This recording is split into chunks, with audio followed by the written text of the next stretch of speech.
A continuación, en Poder 97.1, tu hora informativa. Entrevistas e información para nuestra comunidad. Y ahora con ustedes, Ida Pérez. Buenos días, mi gente de Rochester, y bienvenido a su hora informativa. Mi nombre es Ida Pérez y para mí es un verdadero placer poder estar con ustedes en esta mañana. Su hora informativa es un programa que les trae información importante que esperamos que los inspire a una mejor calidad de vida para usted y su familia. Cubrimos información sobre los campos de salud, educación, empleo, vivienda y muchos otros temas más que nos afectan como persona y como pueblo. Su hora informativa está aquí todos los sábados de 10 a 11 de la mañana y nos alegramos muchísimo de que estén con nosotros en el día de hoy. Hoy tengo unos invitados muy especiales, los cuales estaba pensando esta mañana, nunca los he tenido aquí en el programa, ¿verdad? Nunca los he tenido aquí en el programa. I was just saying that I was thinking this morning that I haven't had you guys on my show before. Shame on me. Right? Yes, absolutely. Shame on me. So I'm going to ask each of you to introduce yourself, to tell us where you're originally from, how long you've been here in Rochester. So I don't know who wants to start. I could start. Okay. Buenos dias, Ida. Buenos And dias. yes, about time for us to be here. I'm very excited to be here with this wonderful team. I am Sandra Chevalier Blackman. I am a proud Puerto Rican. I was born and raised in Maunabo in Ponce. My mother was from Maunabo. It's in the southeast. And my father was from Ponce in the south of Puerto Rico. I am here in Rochester for over 30-something years. And I am very proud to say that I am the CEO for Eugenio Maria de Hostos Charter School. Okay. And Sandra, what brought you here to Rochester? Well, interesting. Looking for opportunities, and I have been very blessed to say that ever since I have been part of the educational system and also part of the Hispanic community. Yeah. Awesome. How about you?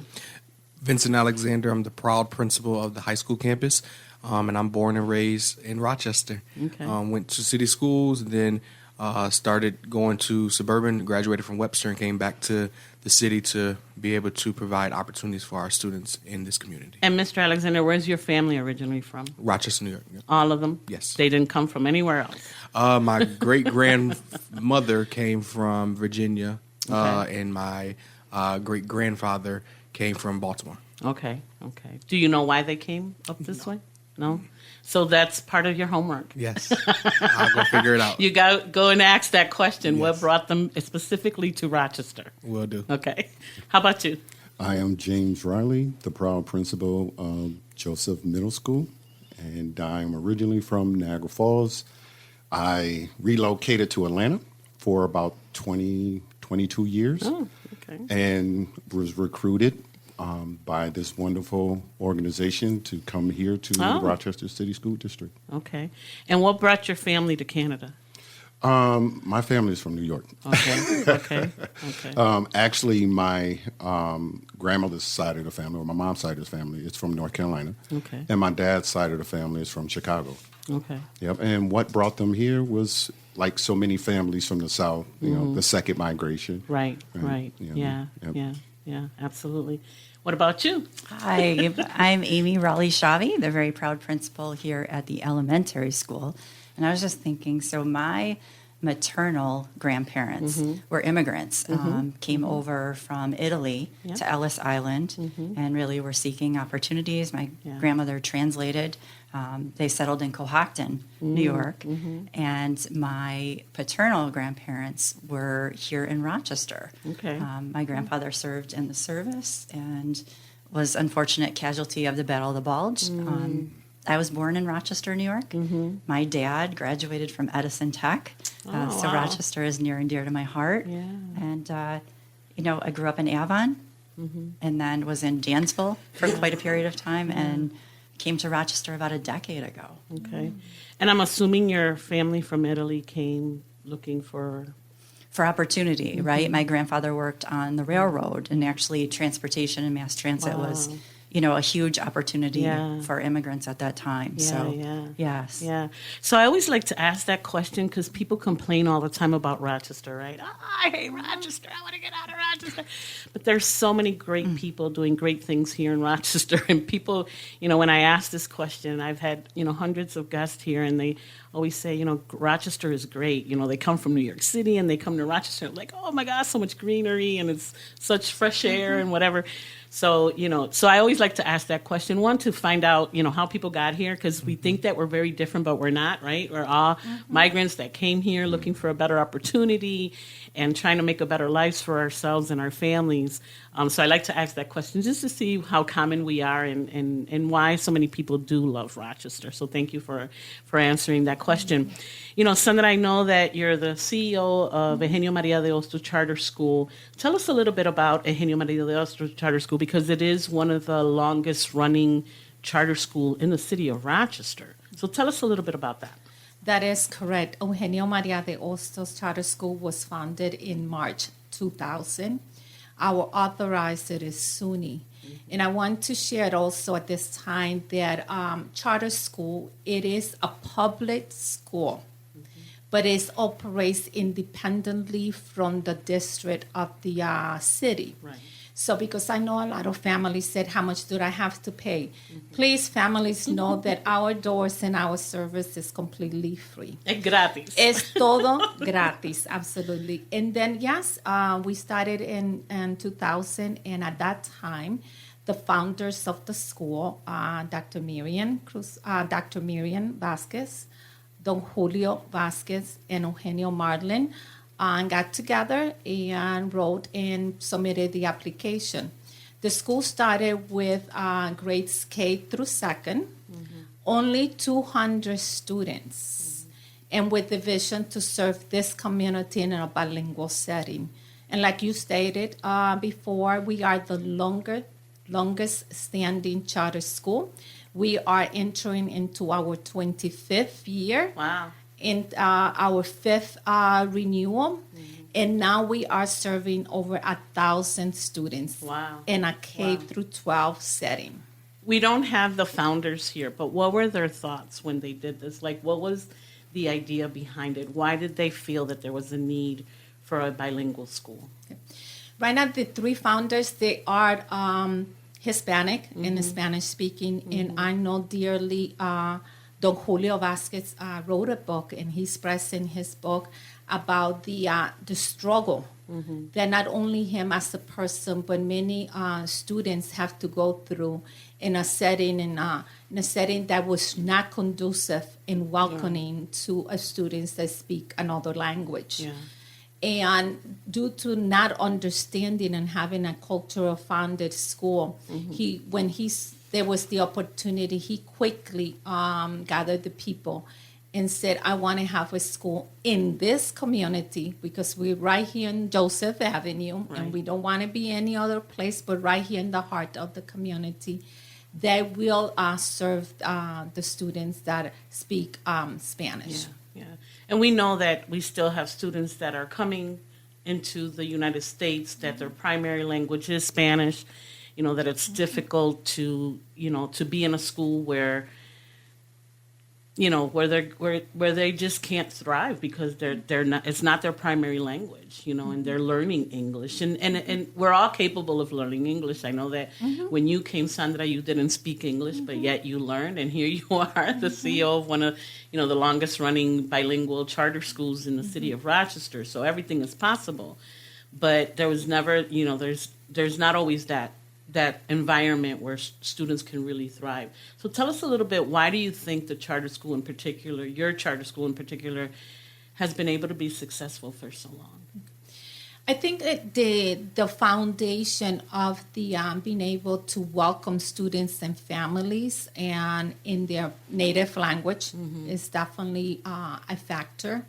A factor that we not only promote Spanish to grow and cultivate for Spanish speakers, but we also open the doors and have a program for English speakers to learn Spanish.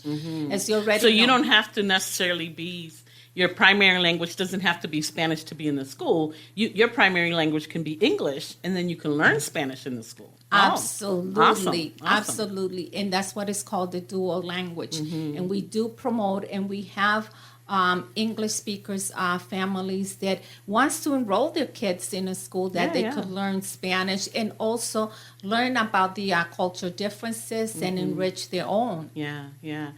You know, you being a bilingual person, and you know, I could probably answer this question too, but, you know, what are some of the advantages, especially for those that are English speakers, right? Because I know, you know, the diversity in your school. I see a lot of African-American children as well. You know, what's the advantage of being able to learn a second language? It brightens up a completely a different world, and also respect. I think it creates a sense of respect and community, that we all are the same, that we struggle sometimes, like you mentioned, we all came here and we see this uniqueness that we each want to offer. So being in the school allows us to celebrate who we are and respect you for who you are. And believe me, how much do we need that nowadays? Yeah. And it also opens opportunities, because a lot of places now are looking for people that are bilingual, specifically in Spanish. We are the most growing population, you know, throughout the United States, and it's going to continue to grow. And so just about everywhere you go, you're going to need someone that speaks Spanish to be able to serve, you know, either your clients or the population or the community or whatever the case may be.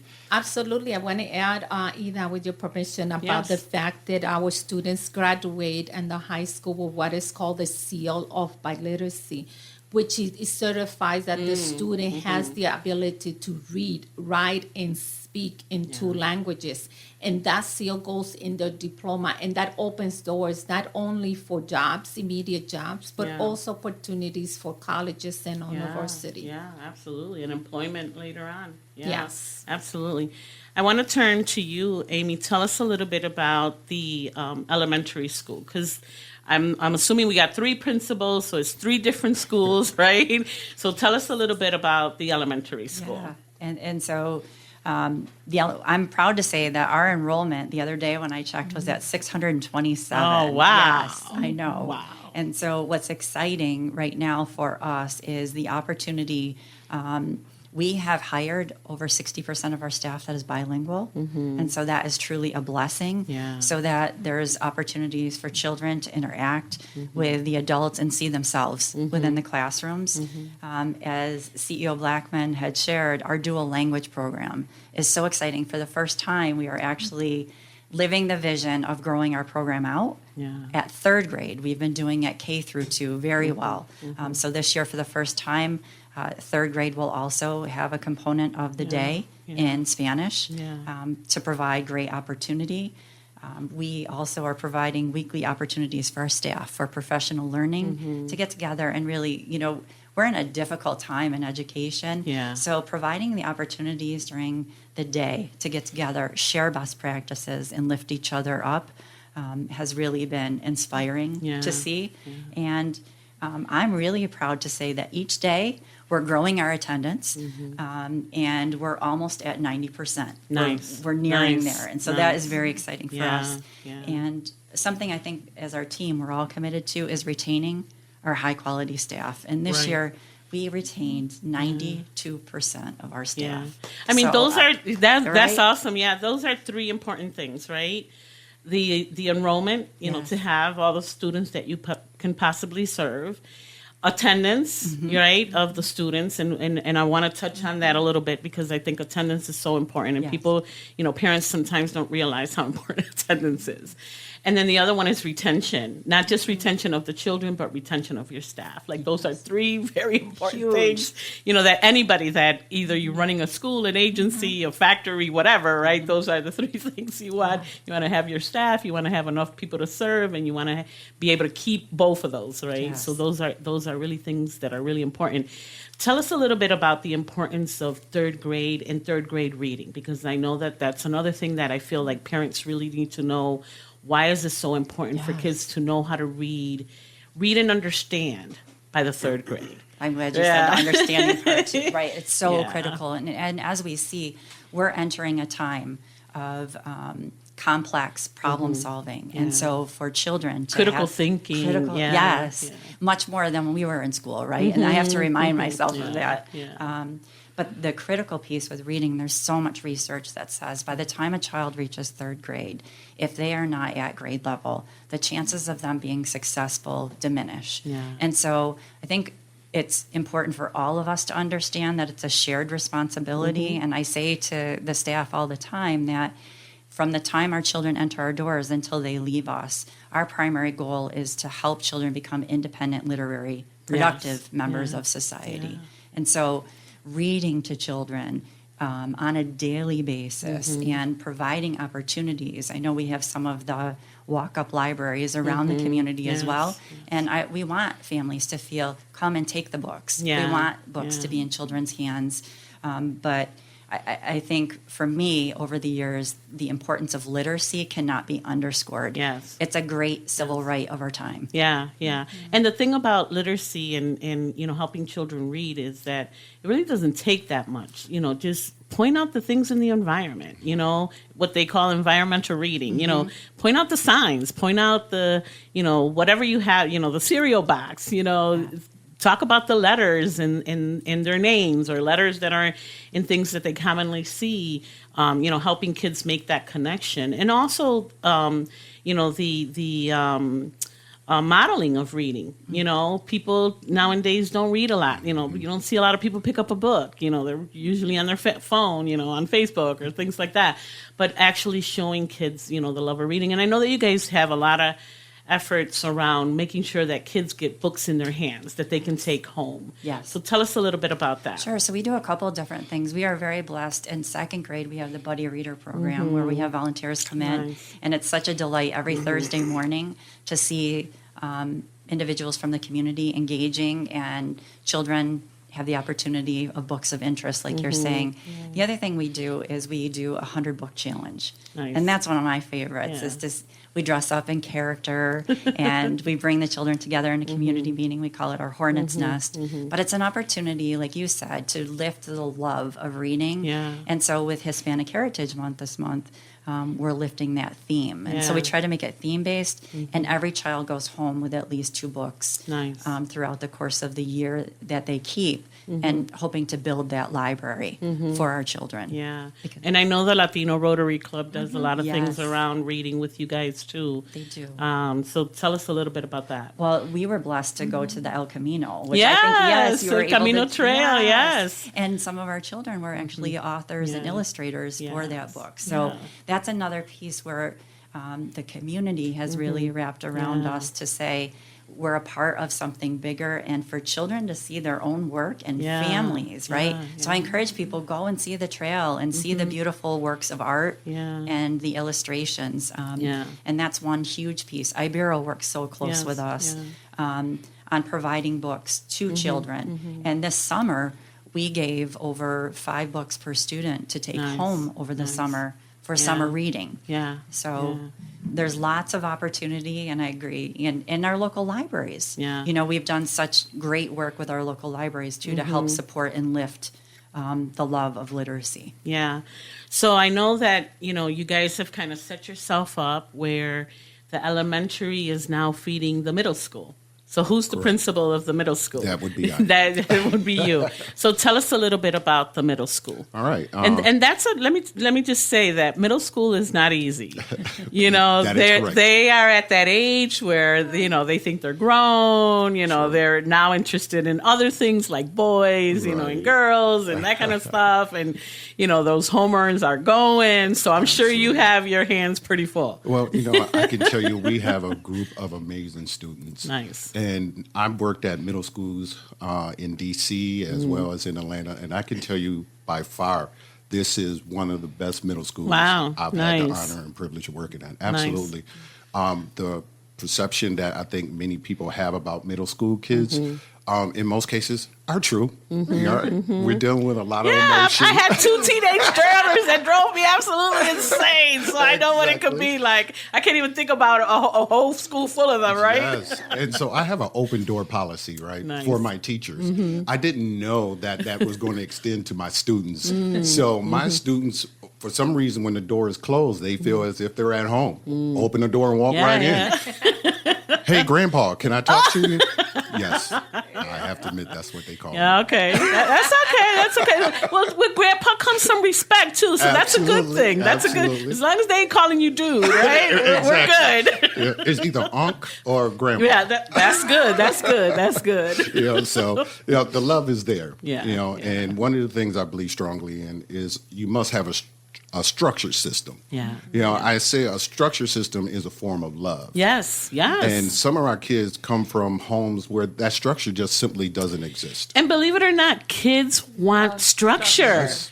People think they don't, but they do. They do. They want structure. They want order. Yes, you said it. They want order. Yeah. And one of the things I always say to my teachers, I said, you have to think about structure in this sense because it should be reflected in your classroom as well, right? Yeah. And so I say that imagine a kid who is out past 10 o'clock and he goes or she goes to her friend's house and she says, the parent asks, why are you out this late? And she said, oh, my mom don't care. My dad don't care.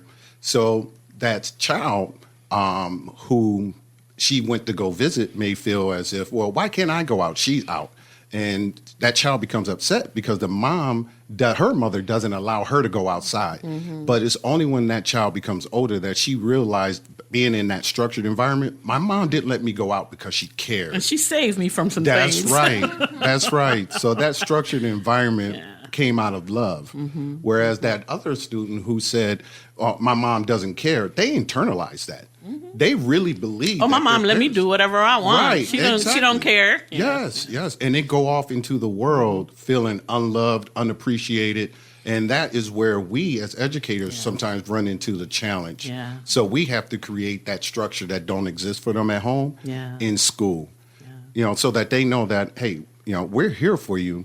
But you have to operate within these confines because that's how life is. Life is about order. It's about rules. Yeah, right? That's right. So we have to make sure. And consequences. And consequences, most importantly, right? Yeah. So, the big push in our building has been forgiveness, but also ownership.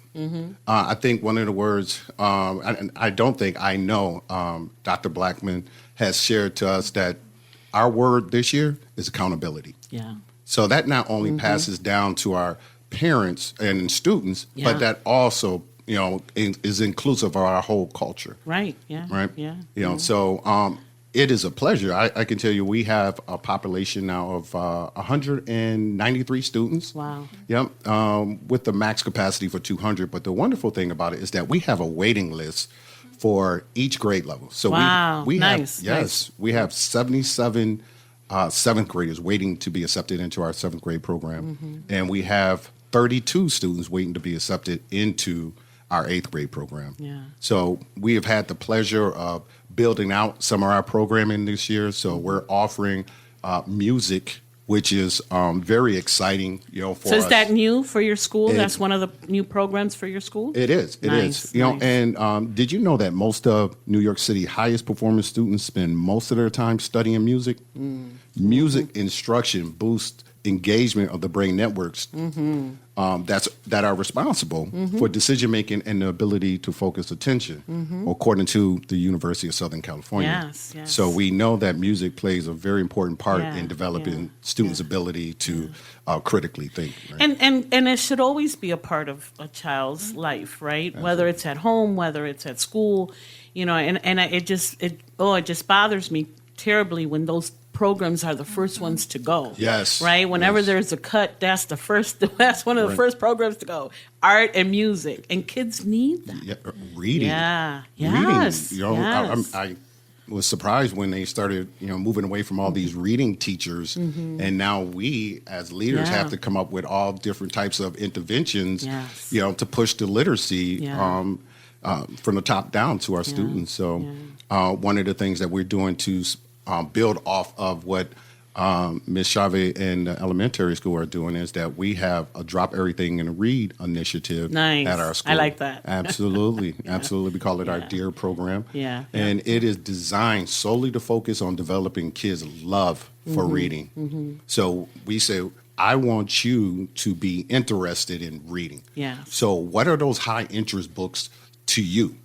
As opposed to me deciding what you should read. Yeah. I want you to come to the table and you bring a book of high interest to you, and let's start there. Yeah. So we have to build that foundation by allowing them to be advocates for them, Yes. for themselves. Absolutely. Now, I know that at the elementary, I've been there quite a bit. I haven't been to the high school. I haven't been to the middle school in a while.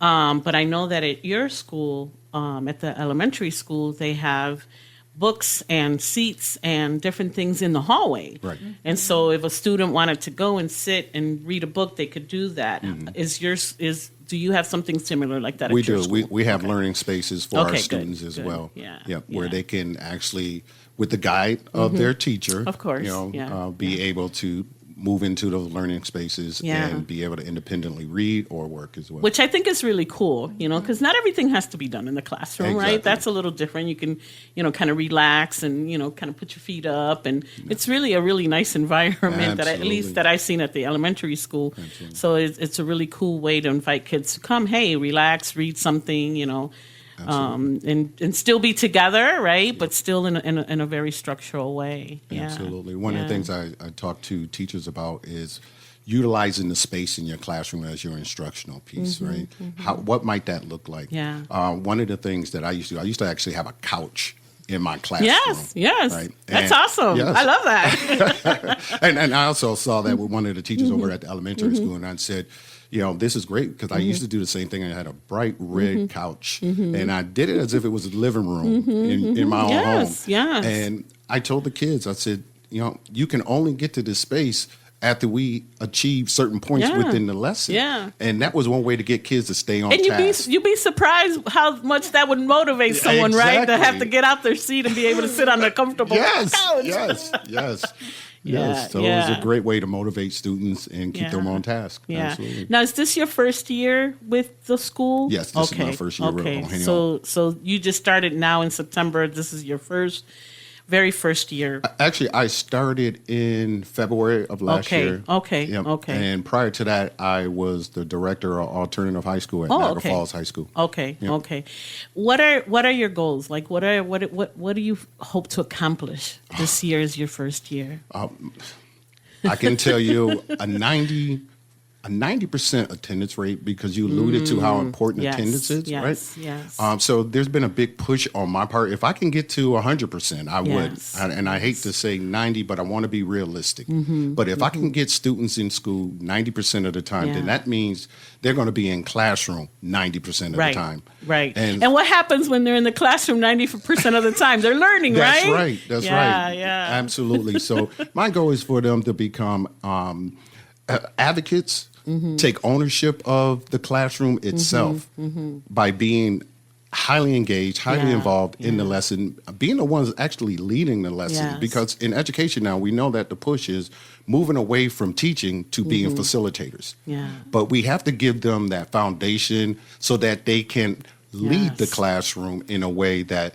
helps promote student achievement across the board. Right.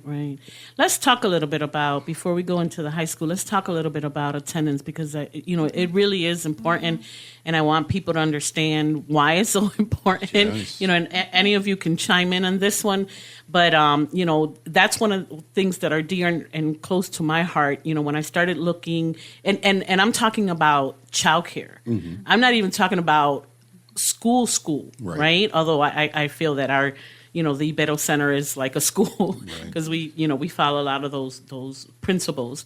But when we were looking at our attendance and kind of like trying to figure out, okay, what's going on? Because in still in elementary, they still need a parent to either put them on the bus or get them to school, right? Middle school and high school, it might be a little different. They might be walking themselves there.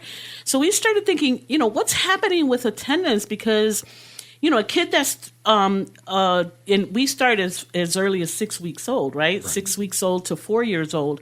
And I'm thinking, okay, none of these kids can say, okay, bye, Mom, I'll see you later. I'm going to school, right?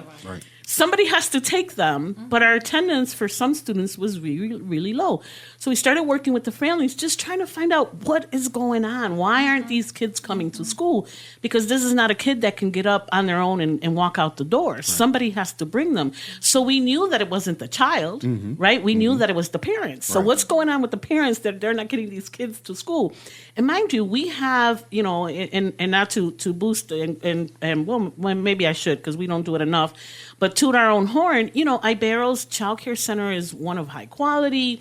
It's free for everyone, right? So why aren't you bringing your child to a free program? Now, if any of you have kids, you know how much child care costs. A free program of high quality, but yet you're not bringing your kid every day. Like, what is going on? Maybe transportation. Well, it was transportation. It was illness. It was work schedule. Recently, we found out that it was, I don't have enough laundry detergent to wash my clothes, and I don't want to send my kid to school with dirty clothes. So things that we don't even think about, right, but that are affecting a family, and that's why they're not bringing their child to school. Absolutely. And so we had to be very innovative to say, okay, how can we remedy that, right? How can we help you with that? And there was a time when we were giving out gift cards so they can go buy the detergent or bring the detergent and give them the detergent, that type of thing, because it could be 100 different reasons why they're not coming. But the effect that it has on the child is still the same for every child. And so we kind of started working with families at that level, right? And it takes, a sense of partnership, respect and confidentiality, and that people can trust us, right? And so we had to build that relationship with that parent before we were able to get to the nitty-gritty as to why their child wasn't coming to school. So tell us a little bit about, what happens to kids when they're not in school? Well, I'm sorry. There is a lot of things that happen in Principal Riley could join us, but I want to share that we're very proud and happy to say that our school, we have looked at those things and we have put some programs in place to assist them. Good. For example, when we're dealing with transportation and the work time and different schedules for our families, we have a before and after school. Very few charter schools offer that the parents could drop off the kids way before the start of the time, receive meals. And by the way, our school has one of the best meals, breakfast, lunch, and snacks is homemade prepared. So we have that program to support and help the parents with that, getting them enrolled and sharing that information. We're also happy to share that we have a homeschool community liaison, 2 at the elementary school, because like Principal Shavi shared, it's a big school. Yeah. And then 1 at the other ones to engage in that conversations with the families. What else can we do to support you? Right. If there's a need, we connect with Ibero agency, with family advocates to help us to provide with support if any groceries needed. Yeah. I align them with any services in the community. We also have social workers. The social workers could help 2 at the elementary school, 1 at the middle campus and high school campus to provide and share that need. What is it that is happening? Yeah. One thing we're happy to share this year, we have going to be started very soon, our partnership with Galosano teleconferencing. So the students don't have to be taken out of the day, the whole entire day, just to go to one appointment. Yeah. So we are looking at all of that and sharing this with the families, because if we have the kid in school, over 90% of the time in front of the students' growth would double. If they are at home, that is not going to happen. Yeah. So we are having meetings with families individually, as also as a group families. Like tonight, this evening, we're going to have a parent meeting in the middle school campus with parents that are already exhibiting some kind of concerns with their attendance. Right. People might say Tapping that early. Absolutely. it's really Yes, early because yes. we want to make sure Yeah. what is it that we Yeah. could help you with Yes. because we are together Yeah. as the partner. Because studies show that if kids start missing the first month of school in September, that's an indication that they're going to continue to do that Absolutely. throughout Absolutely. the year. And we know that kids, people may think, 2 days a month is not a lot, but it is, and it adds up. Even being late adds up. If you're late 10 minutes every day, by the time you're in kindergarten to the 12th grade, that's a whole year that Absolutely. you've lost of Absolutely. school. So those things do add up. I know you wanted to add something else to that. I was just getting ready to allude to what Dr. Blackman had said about engaging the parent early. We intentionally identify students who were having issues prior to coming to us, so that we can start gathering the support and the interventions, those wraparound services, so that we can provide to those students earlier. And under Dr. Blackman's leadership, she has agreed to actually come in and have these conversations with the parents, because I believe not only is it important that they hear from me, but they hear from her as well. Yes, absolutely. And that was one of the things that we did at the center too. Like parents that, children that had chronic, what we consider chronic absences, I was sitting one-on-one. With, as the director, I was sitting one-on-one having those conversations with parents to say, okay, how can we help you? But I also want to say to parents, if you find yourself in a pinch that's keeping your child from coming to school, reach out to the school. Yes. Ask, don't be afraid to act. Don't be so proud and not ask for help, and do that. I know with Latino community, it's sometimes, difficult because I know that I love Christmas because I love Christmas and everybody knows I love Three Kings Day. That's one of my favorite holidays. But with that also comes this extended Christmas, and we're known, we say we're the longest one, but we're not. There's another place, I think it's Brazil or the Philippines or somebody that has the longest Christmas than we do, than Puerto Ricans do. But we tend to extend our Christmas, right? We start in November and we go all the way till after Three Kings Day, 8 more days after that, and so, people don't understand, yes, that traditionally that's what we've done, but it's not good for your kids because they're out that whole time from school. So even things like that, holidays and vacations, people get their refunds from taxes and they want to take, a vacation in the middle of the school year because it's cheaper. Yeah, it is, but it's not because your child is paying for that. And so things that parents need to remember about that.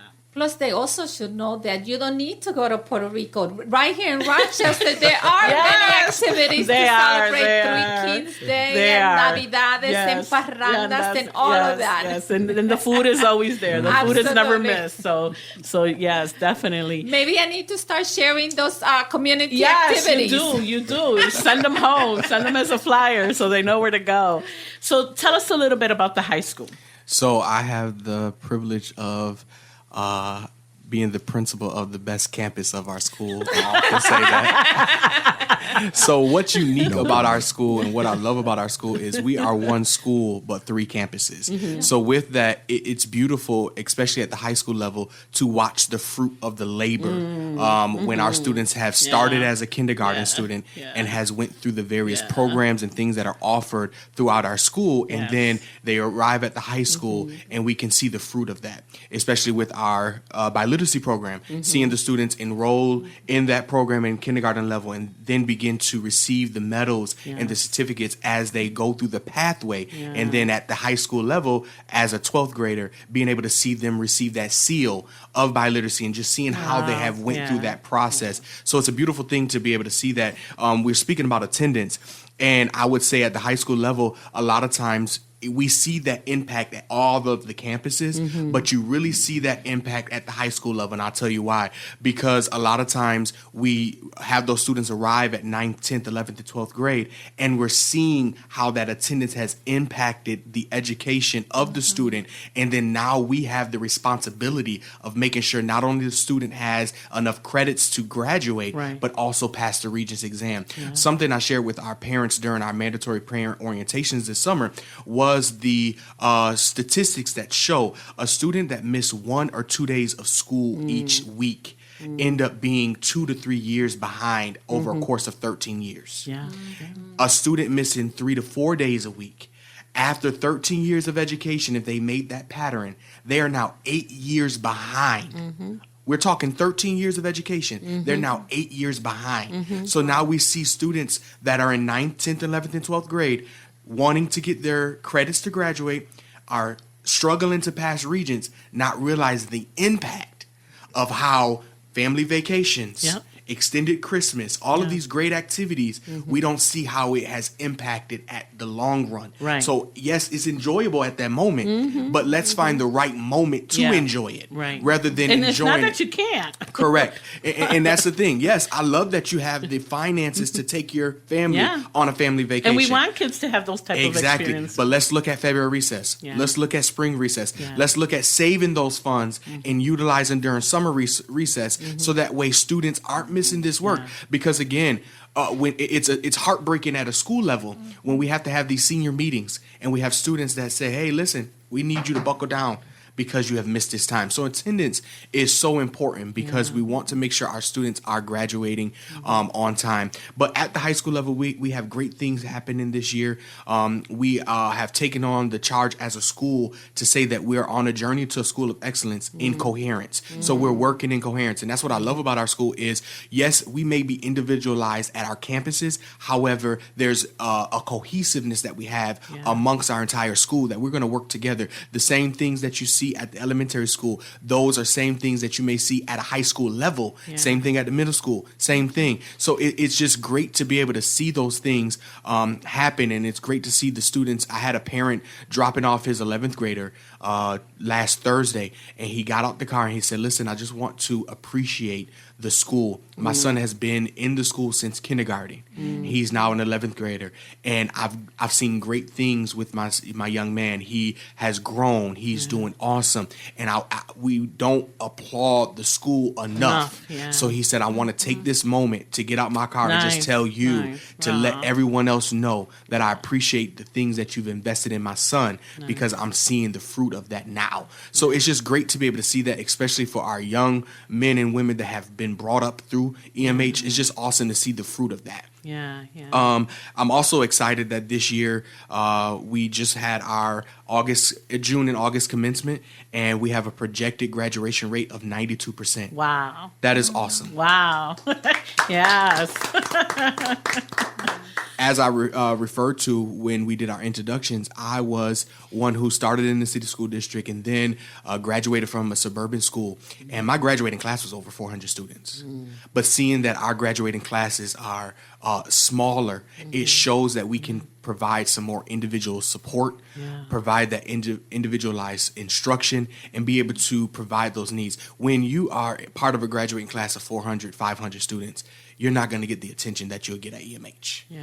So it's great to see that we're also building various partnerships within the community to provide our young men and women at the high school level with a high school experience. I'm a firm believer of holistic education, holistic development. And I've always said we should not be in the community, not just EMH, we should not be a community that develop young men and women so focused on Regents exams and Regents tests, but not develop the holistic child. Right. So it's got to be comprehensive. Exactly. We can't beat on our young people to say, "Hey, why do you have so much college debt?" But we didn't take time to teach them how to avoid college debt. Right. We can't about finances. We can't tell them, "Oh, why are you spending all of your money on sneakers and video games," when we have not taken the time to teach that. Now, there are some things that must happen at home. Right. But as a school, how can we, while not missing the educational portion that we need to teach, how can we also develop this holistic child? And those are things that we're trying to do this year, is build mentorship programs for our students, build partnerships where guest speakers can come in and teach our young people about credit score, about investments, about college debt, about how to not just graduate with your diploma, but make sure that you're prepared for life. Yes, we have an emphasis on college and career readiness, but with that must come preparation for life. And that's one of the things that we're really pushing this year at the high school level, to make sure our young men and women leave prepared for life. Yes. Yes. And that could be a lot of different things, right? I mean, you talked a lot about financial, knowing financial literacy, right? Which I feel that we all need to know. But I remember in high school, when I was growing up, I learned how to sew in school. I learned how to bake. I bake a lot today, and that baking foundation came from my middle school that I learned in home economics, which that class doesn't exist. That's another thing that goes out the window. Well, actually, this year we started a program nice. similar to that, so that way we can begin to revamp those skills back in. So that is an elective that our students have the opportunity to take. I know you want to add something on that. I do, because he's speaking my love language right now when he's talking about personal finance. Yeah. So one of the things I did not get a chance to mention is that we are offering personal finance this year as one of our classes at the middle school, because we believe it's important that children have this skill set and they understand how to manage money, so that they understand how to manage their lives. And not just manage money, but the value of money. Absolutely. Right? Because some kids grow up not understanding, they got all the nice things, but who had to work for that? Right. Like, where did that money come from, right? And some students have no value to the, no sense of the value of money. And that's really important too. But I remember, I remember getting my permit from high school. Yes. I remember learning how to sew and how to embroider and how to bake in middle school. So, Los polvorones.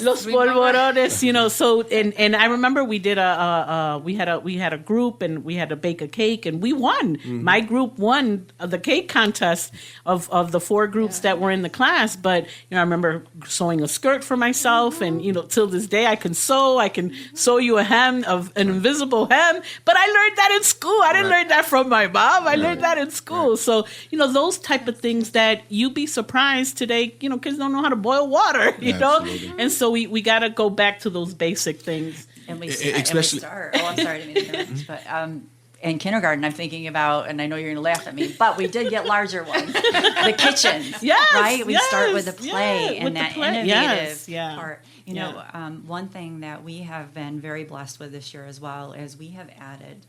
As middle school talked about adding music, at the elementary school we added music therapy. Oh, and for nice! Who understands the nuances of the arts and allowing children to express themselves in a safe way. Yeah. So this has been an absolute delight and really a wonderful gift to not only our children but to our staff interacting in a way with music, which is another thing, right? The social emotional part of that, and that kind of helps with that. Kids have to be able to express themselves in a respectful and in a meaningful way, and being able to how do we do that, right? How do we do that? How do we help kids express themselves and even be able to identify their feelings, right? Because sometimes they're going through stuff and they don't even know how to articulate That's right. that. That's right. Yeah. That's right. And I think also, and we spoke a little bit about this earlier, I think it's very mindful that we push within the community the opportunities that come with being bilingual.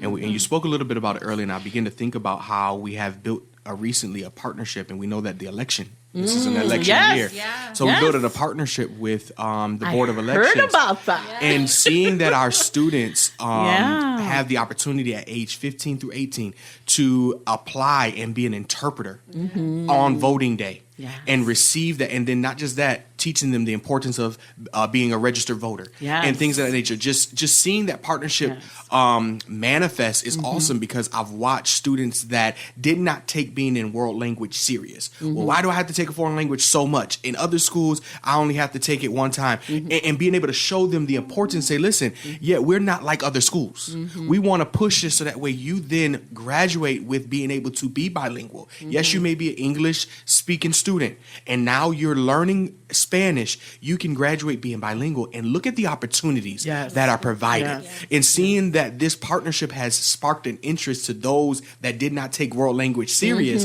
and didn't take learning Spanish serious, and saying, listen, I want to be like that student. I want to apply to be a translator for the election day. So it's just awesome to see these things happen, because it sparks the interest to say, listen, I want to be unique. Just like EMH is unique. Yes, absolutely. Beautiful. Absolutely. Eva, could you see how wonderful, what a great team I have? I'm you so do, proud. Yes. Well, I do have to, and I don't know if people notice, but you all introduce yourselves as the proud principal. Like, that was your first word. So it definitely shows how proud you guys are. And Sandra, tell us a little bit about the future, because I know there's some exciting news that are coming Absolutely. up. You know, you guys are expanding. I know that you mentioned, you know, you're in the heart of the community and you want to stay there. Correct. I know that the high school is off a little bit somewhere else, down closer to downtown, but you're planning to bring everybody into the same campus. So tell us a little bit about these new developments. Absolutely. We are very happy to share that October 1st at 9:30, we will have our groundbreaking ceremony. Wow. Yes, we are excited. And why? Why are we building? Well, like Principal Riley mentioned, we have a waiting list. Our biggest waiting list goes all the way from 7th graders to 12. Wow. We do not have currently the capacity in our buildings to bring all those families that want to be with us. So because of that, we shared is the demand that they want more of our students in our school. So we don't fit. And therefore, it's a good problem, right? Yeah, right. It's a good problem to have. It's a good problem. We're going to be building a high school campus, in which would include renovations to the current middle school. Then we would have freshman academy, which is in the current church that we purchased, and I'm going to have renovations. And 9th graders would be isolated with a wrapped up services or programming just for this grade level. We all know that if 9th graders are at the grade level with Regents and credits, they would be successfully graduates, and that's what we want to do. Next to the freshman academy, we would have our campus for the high school, 10 through 12. And then also we would be adding a Section 5 sports gym. Wow. So we could nice. add more sports. We just spoke about music, and we are very happy to be able to add and enhance our master schedule. But our sports program, our students have been very clearly saying they are tired to go and play in somebody else's home gym.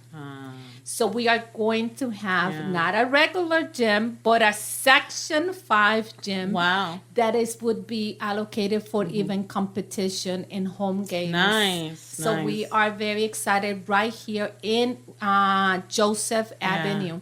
So we invite the community, families and friends, acompáñanos el día 1 de octubre a las 9:30 is history. Wow, nice. And if you've driven down Joseph, you'll see, you know, everything that's happened. And I remember calling you and saying, hey, how are you guys going to do that with the church? You know, but still, and I love the fact that you're going to keep the facade of the church, which is really cool.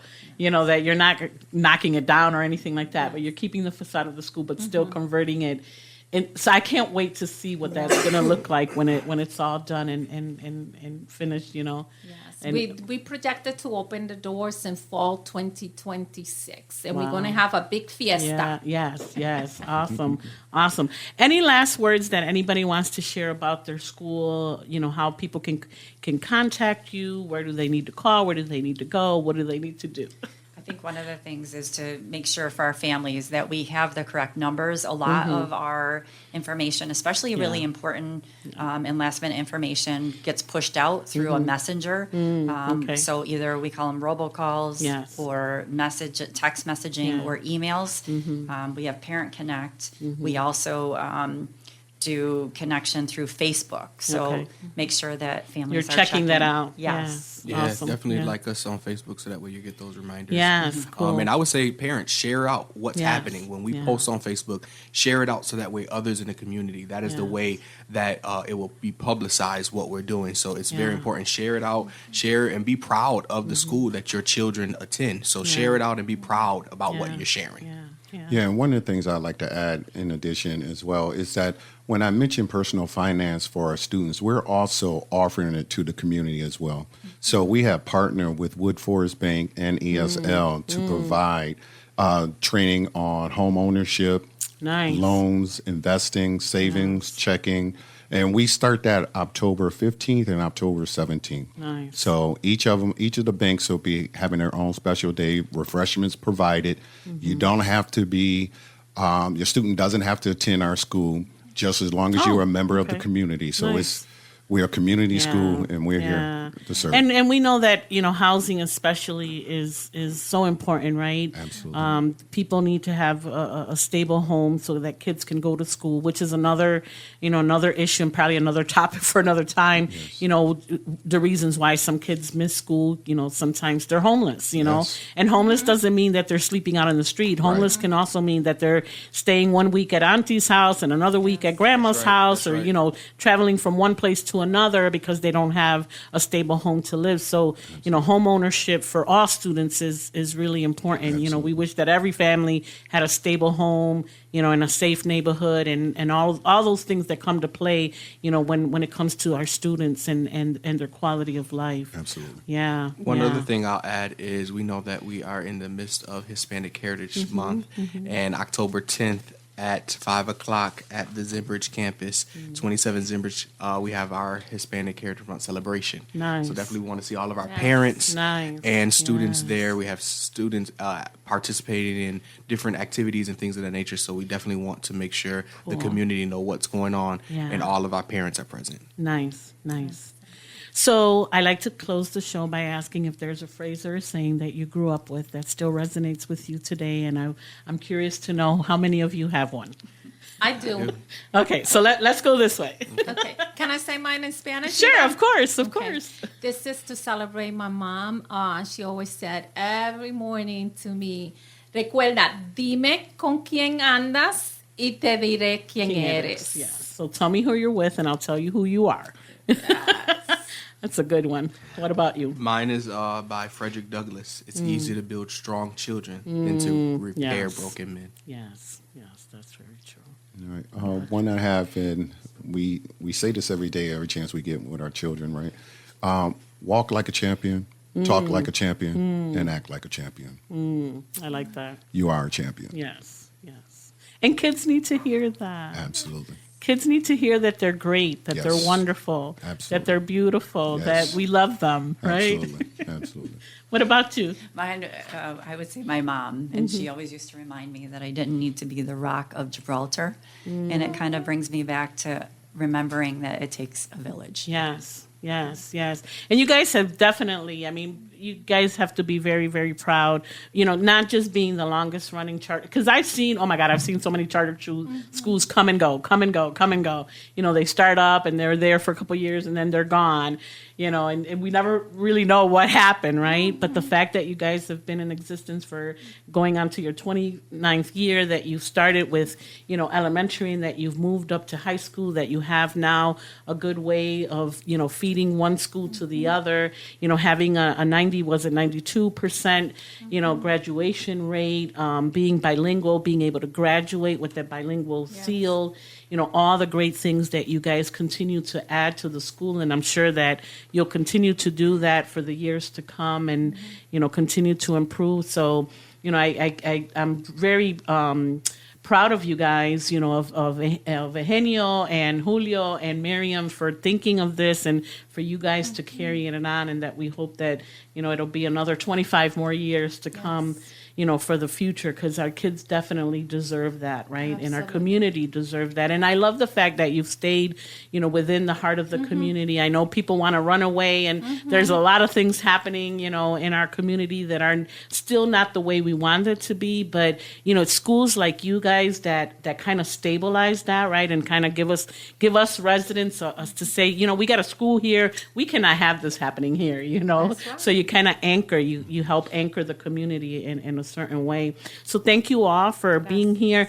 Is there people that are not in the school, that are not on the Facebook page, that are not, how can they get a hold of you guys? Where do they have to go? We have our website. Okay. And it's currently updated. And it has an opportunity for the parents to send messages, but Okay. also to apply. Okay. And then also our number.